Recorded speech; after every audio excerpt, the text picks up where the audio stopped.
What do you see as the future of the sexual marketplace and intersexual dynamics between men and women and the RP in the future? We're going to shut up and let you go. Please take it away. All right.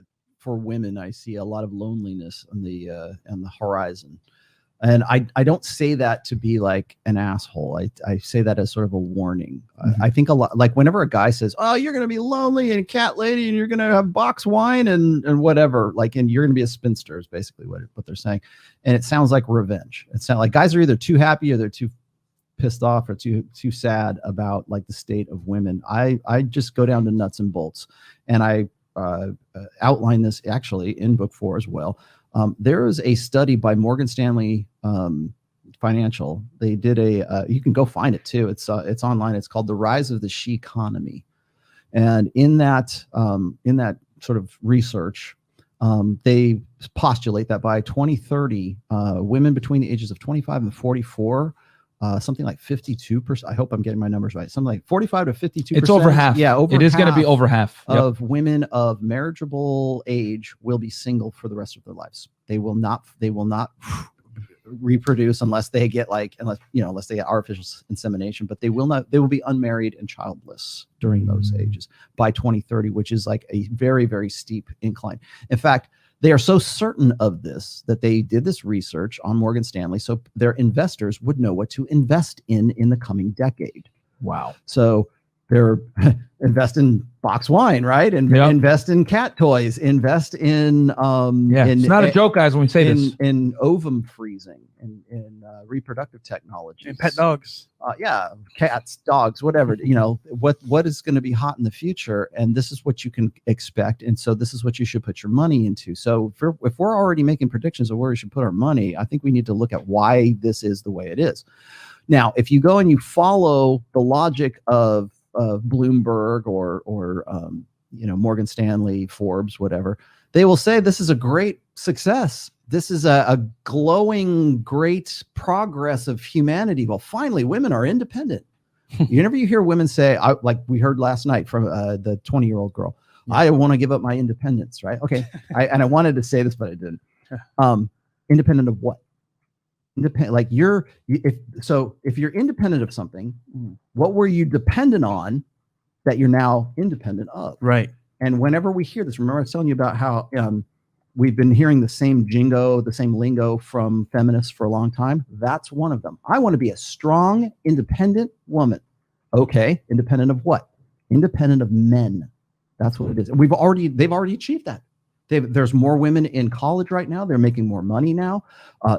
Women control way more money than men do. Yeah. So when you're talking about like the bullshit of the gender pay wage gap, whatever it is, it's not endemic sexism. If there's any gap, there's a gap in spending. There's a gap in control and authority over that spending. Women are the number one consumers in Western societies as it is. But they also control, and again, another stat in the book is over the course of a family's history, women will control 90% of that family's wealth. Yep. That's car expenditures, that's college, that's we're going to go on vacation, we're going to buy this TV set, this kind of stuff. Women, if they're not making the money, they're directing the flow of where that currency is going to. So don't give me this bullshit about, well, we need to make as much money as a man, and it's because of this endemic sexism and the patriarchy. Fuck you, because you're the one spending the money, and I got the stats to show you that right now. Bam. Damn, son, where'd you find this? And I'll say this real quick, Rolo. Women spend so much money that a male company like Gillette will risk losing business, financial ruin, to crap on men so that they can appease to women, because they understand even with male razors, women are the predominant consumers. So that goes to show you guys how strongly women are the consumer base in the West, man. Even male companies are ostracizing their own target audience to sell to women. Also, sorry, Rolo, I'll add to that as well. So a lot of people don't know this, right? But behind a lot of tech companies are female employees. Yep. And they control the flow. And Fresh used to work for a tech company, guys. This comes from experience. They control the flow of how things are put out. Now, like you guys said, women control the customer base for most things. So get this, right? A lot of our content is not geared towards women. So what does it do? Suppress it and oftentimes delete it. Mhm. because it's not going to be suitable for their consumers, which is women. Yep. So yeah, that's very true. Big facts. Sorry, So Rolo, go ahead. Here's another Prediction? prognostication for the future. Mhm. We live in the most emotionalized society the world has ever known right Facts. now. Facts. Everything is feels before reals. We say this all the time in the Manosphere, and we Yeah. joke about it, but it's really true. We live in an age, and I make the case for it in book 4. Our religion is emotionalism right now. It's how did it make you feel? Yep. What Our are you- TikTok what are- getting banned is an what example are of that. you feeling? Yes, Yeah. exactly. You know, Because punish you made- women for bad behavior. So- Feelings. So when I get criticized by women, it's usually for my tone. Yeah. Right. Well, if you would just say it with sweet little sappy sugarcoat what you're saying, then women will respond to it. No, it's not how I'm saying something. It's the data that I'm imparting to you Yep. that is offending you because it goes against the what is, an ego invested belief for that woman. It feels bad. And I get it. It's supposed to feel bad because if it's not feeling bad, then it's not going to motivate you to change. Yes. So in the future, and I don't know when we're going to reach critical mass, but right now we're in the age of emotionalism. We're in the age of ego and the age of emotionalism.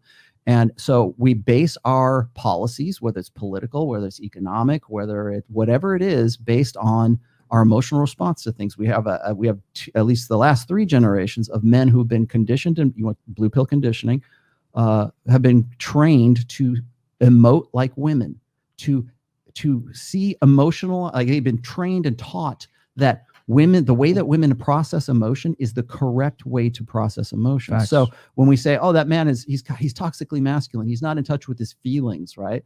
He needs to express himself emotionally. He needs to get in touch with his feminine side. All that stuff we've been talking about since the 70s. The reason why that's still a thing right now is because it's a great means of control over those guys so that they will identify and align with the feminine, which is all based on emotion. So when we talk about like the emotional children that are out rioting in the streets right now, and they're tearing down statues, and don't they know that statue is this? They're not thinking rationally. They're not thinking with reason. They're thinking emotionally because those last 3-4 generations have been taught to emote like women, to be like woman. Woman is correct. Transgenderism, right? Why is it that more boys want to be girls than girls want to be boys? Because it's more advantageous socially to be a girl in a gynocentric social order than it is to be a man, because nobody wants to be a dad. Dads are assholes. Boys are toxically masculine. We got to give him Ritalin. We got to give him Adderall. We got to give him sedate that boy with drugs, with opiates, with alcohol, with pornography. Sedate him. Don't let him do anything, because if you let him do anything, he might turn toxic. He might turn violent. And it's all because we want to put men into, we want to force fit them into this emotional correctism. Whatever is female is correct. Yep. And so if you are brought up that way, you're going to vote that way. You're going to look for jobs that way. You're going to relate with people that way. Guys, the number one thing, guys, and I'm sure you've already got this. Guys will come to me for counseling or coaching or whatever the hell it is, right? And they'll say, Rolo, I don't know how to interrelate with guys. I don't know. I don't know how to talk to guys. There's guys I want to hang out. I always talk about tribalism, or I talk about like, it's very important for men. We have our little tribe. This is a tribe right here. Yep. Okay.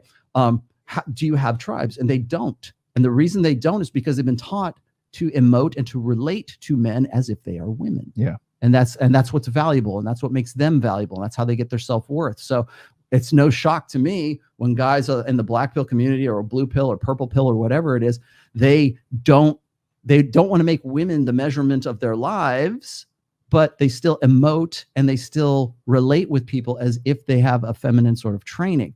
So when we look at things like communitarianism, we look at socialism, we look at like, why are we even talking about socialism in the United States right now? It's because we put so many women into positions of power that seems like a good idea. Yeah. It makes them feel good. Hey, you get one and you get one and you get one and you get one and so meritocracy, regardless of how poorly you are working, dominance hierarchies, competence hierarchies, meritocracy, all of that stuff flies out the window because we don't see the value in it, because it's not female correct. Yep. The female correct. Whenever women come into political power, whenever you get an AOC, whenever you get a woman who gets into Congress or the Senate, the first thing they do their first priority, their number one priority is not to their constituency. It is to the female purpose. It is to the sisterhood uber alles. Kamala Harris. So you got, I was going to say, you get women who go in there and the first thing they talk about is we need to legalize abortion. We need to change up divorce laws. We need to change these things. We need all of these things that we think are so horribly unfair. And it all becomes about women's issues and not all of our issues. Like how are we going to govern? It doesn't matter as long as women get theirs, as long as the sisterhood is served. I can go on forever. I don't want to go on forever about that, but I talk in a great extent about the sisterhood uber alles in this book. That's where I see us going. That's where you see us going. We're going to be, our politics are emotionalized. Our media, our entertainment is all emotionalized. Yes, Terminator with a female actress, James Bond. Everything is feminized and everything is emotionalized primarily right now. And we think that that's going to sell more movies and more. It's backfiring. I'll leave you with this. Remember when the Star Wars movies, I know John's a Star Wars fan. Yeah. And the last 3 Star Wars movies they just sucked. Okay. Yeah. And the reason for that is because they don't know how to write the hero's journey. It's a male specific thing, right? Yeah. Men must become. Yes. We have a burden of performance and we go through these trials and tribulations to become something, right? Yep. Whereas when you get like Rey, she already is. She's a Mary Sue, right? She's already, I know how to use a lightsaber just magically, right? Didn't have to do that. Well, the reason why we think that that's a good idea is because the writers who put that together are from that generation of emotionalism. And so we have a Mary Sue written as if it's that this is a male character. We're just going to give her tits and a vagina. And then give her the power from the beginning. Yep. And so, because this emotional society thinks that that's what the fan base wants to see. They want to see this powerful, we need more powerful women and strong women and independent women leads in our movies. And you know what's kicking their ass? Mandalorian with a little baby. That's what women want. Is baby Yoda. They want Grogu. They want baby Yoda. They don't want ass-kicking mama Rey. They want baby Yoda is what they want. Maternity. Because that's an innate drive in women. An innate drive in women is not, I'm going to learn a lightsaber and learn how to kick ass and take names. That's a man's job. Yep. And on our root lizard brain, on our pineal gland brain, we understand that. We recognize that. That's part of the machine. Truth bomb time right now. Anyone that was alive in the 90s, famous movie that came out from Disney, Mulan. Okay? In the movie, what happens? Man. A woman must become, right? She learns in the beginning, she didn't know how to fight. She gets her ass kicked. She can't hop the things, whatever, shoot the bow and arrows. But what did they do? The song, be a man, you must be, you know what I'm saying? You must become in the song, right? And then she learns the skills. She learns how to fight. She does this all with a masculine frame of reference. That movie did excellent. Why? Because she had to become, even a woman had to adhere to masculine traits to be able to get the entertainment value. The hero's journey. No one cares. It's a masculine story every single time, even if you put a woman in the lead. And Mulan is an excellent example of that. When did that movie come out? In the fucking 90s. That would never come nowadays, right? Because a woman having to become what? Ugh! And now here's the thing. Hollywood is paying the consequence for being woke. You want to be woke? You're going to go broke. Because at the end of the day, people know deep down that women just are and men must become. And even if you put a woman into a male role, if you want to get the views and you want to get the entertainment, she still has to become.